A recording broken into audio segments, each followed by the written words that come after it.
je suis à Varsovie, en Pologne, et j'ai raté mon évaluation de projet 4.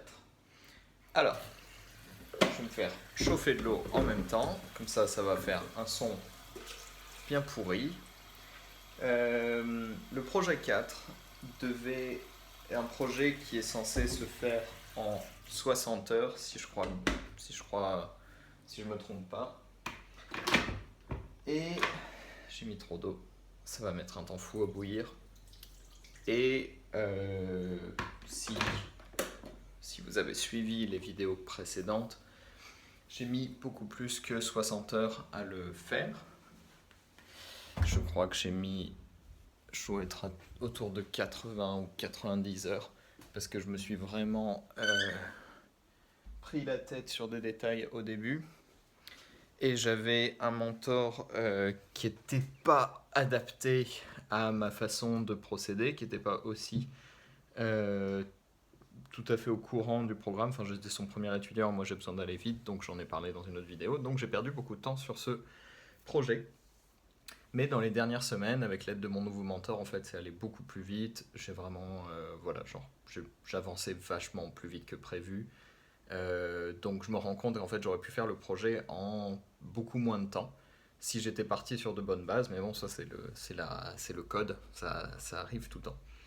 Donc quand j'ai fini le projet, c'est-à-dire que je voyais que je pouvais passer tous les critères de validation du projet, j'ai montré à mon mentor et je lui ai posé la simple question, pas vraiment qu'est-ce que tu en penses dans le feedback, dans les détails, parce qu'en fait il y a plein de choses qu'on peut toujours améliorer. Je lui ai juste dit est-ce que ça passe pour une soutenance. Et il m'a dit ça passe pour une soutenance, évidemment il y a plein de choses qu'on peut améliorer, mais ça passe. Donc j'ai pris mon rendez-vous pour ma soutenance pour une semaine plus tard, et la semaine d'après en fait j'ai pas bossé sur ce projet, j'ai pas travaillé sur le projet 4. Donc c'est un truc, je te parle de ça parce que ça pourra t'aider si tu fais Open Classroom ou même en général des formations comme ça pour passer une soutenance. Moi, j'ai jamais travaillé en entreprise, j'ai jamais fait de PowerPoint par exemple ou de présentation à d'autres personnes. Quand je fais des présentations, je fais des vidéos YouTube, je vends à des gens, j'ai un côté très pragmatique et concret. Donc j'ai pas vraiment cette culture de la présentation et c'est important pour la suite. J'ai pas travaillé sur le projet 4 pendant une semaine. À la fin de la semaine, j'ai eu ma soutenance et j'avais rien préparé. En fait, pour moi, dans ma tête, c'était bon, je vais montrer comment l'application fonctionne. Il y a 4-5 points qu'il faut que je couvre, qui étaient, est-ce que je les ai là sous les yeux? Non, je sais pas, bon, je vais pas chercher. Voilà, montrer comment créer un tournoi, enfin des choses de ce projet-là. Et en fait, dès le début, j'ai eu un petit problème stupide qui m'a un peu déconcentré pendant une minute avec mon environnement virtuel qui s'installait pas, c'était pas un gros problème. Ensuite, j'ai montré l'application. Et en fait, j'étais pas du tout dedans. Je me souvenais plus. J'étais pas dedans.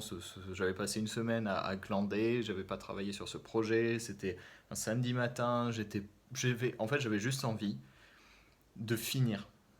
Pas de réussir, pas de faire un truc bien. J'avais juste envie de finir ces soutenances. Que le mec me dise, je m'attendais de toute façon qu'il me dise bon, c'est quand même mal préparé. Mais voilà, ça remplit les critères d'évaluation, donc c'est bon. Mais voilà, la prochaine fois, soigne un peu ton travail. C'est ce que je me disais pendant la soutenance. À la fin de la soutenance, il y a des trucs que j'avais oubliés. Il me dit ah oui, est-ce que tu peux expliquer ça? Tu devais le couvrir et tout. Donc j'explique mal parce qu'en fait je me souvenais plus exactement. Enfin, c'est pas que je me souvenais plus, c'est juste que j'avais plus mon code dans la tête en fait par cœur. Donc ça me prenait du temps de trouver les réponses aux questions, d'expliquer mon code.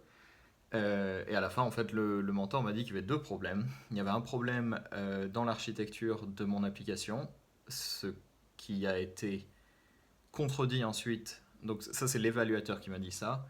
Il m'a dit que c'était pas très grave, mais qu'en gros, je devais avoir une partie qui devait être dans la vue. Quand il m'a expliqué sa logique, pour moi, c'était tout à fait logique. Mais après, quand je suis revenu dessus, je me suis dit, mais attends, c'est quand même bizarre parce que ça rajoute de la logique dans la vue, ce qui ne devrait pas arriver.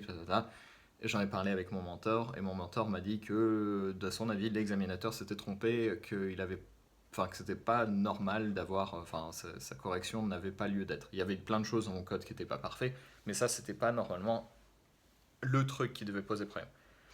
De toute façon, la raison pour laquelle j'ai foiré ma soutenance, c'est simplement que ma présentation était tellement pas faite que,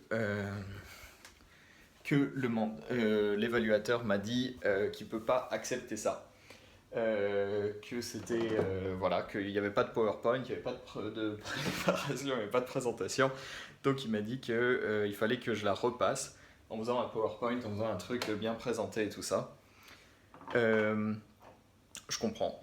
Voilà, moi ça m'a pas traumatisé de rater ma soutenance. En fait, je suis plutôt content parce que pour moi, je me demandais même, honnêtement, si c'était pas presque impossible de rater cette soutenance du moment où on avait fait le minimum. Et ben voilà, j'ai ma réponse. Où est le café? J'ai ma réponse. Maintenant, je sais que les critères d'évaluation ne suffisent pas et qu'on peut la rater. Du coup, ça pose aucun souci parce qu'en fait, voilà, j'avais pas fait de présentation. Tout ce que j'ai eu à faire après, c'était de faire un PowerPoint, de corriger les 2-3 trucs que mon mentor, pas l'évaluateur, mais mon mentor m'a dit de corriger.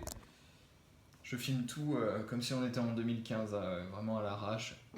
Et du coup, j'ai juste à faire un PowerPoint et à repasser ma soutenance avec un autre évaluateur, juste histoire d'avoir un autre avis. Et puis voilà. Et puis je vais repasser ma soutenance du projet 4 mardi. Voilà. Et c'est tout. Et c'est pas. Donc ça fait chier niveau ego, léger. Hein, moi, j'ai plutôt une mentalité d'entrepreneur. Donc j'ai l'habitude de me prendre des échecs.